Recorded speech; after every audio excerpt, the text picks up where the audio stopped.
So in my neighborhood, one of the little libraries, or little library of books, had this book in there. So I borrowed it. I'm going to read it, even though I know all about this shit. And it's called You Have the Right to Remain Innocent by James Duane. It says it's creator of the viral lecture, Don't Talk to the Police.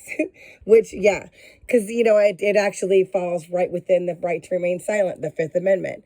And because they say in your Miranda rights, when they read it to you, you have the right to remain silent. Anything you say can and will be used against you in a court of law. And that is so fucking true.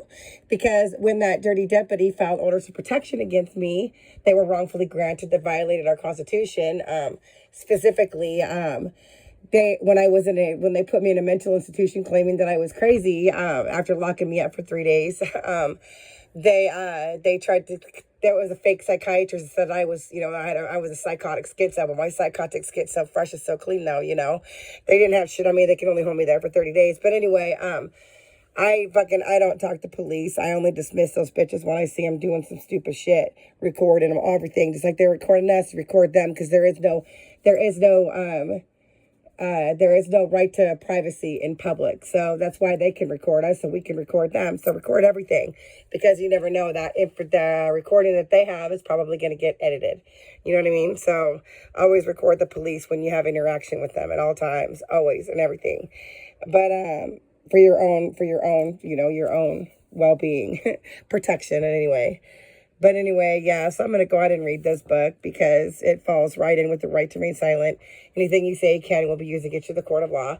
And that is so true, because when I was put in jail, wrongfully arrested, I was put in jail for 31.5 hours. They put me in a mental institution, and everything that happened to me with my ex-husband, when I was going through severe DV through him, they claimed that I was the defendant. I was the one that committed all the harassment and all the shit that he was doing when he was violating the orders of protection that were finally granted for me, the orders of DV or whatever. They tried to use that shit against me. Seriously, literally. I'm not even joking you that I've got the medical records to prove this shit too. They gave the exact dates when I was the plaintiff, not the defendant. My ex-husband was the defendant. So now they're turning around from like 2015 when I went through the divorce and everything. They're trying to use that shit against me. I'm like, oh, you dumb bitches. But thank God I hit switches, and I save everything. I'm a human dirt devil vacuum, vroom, vroom, sack.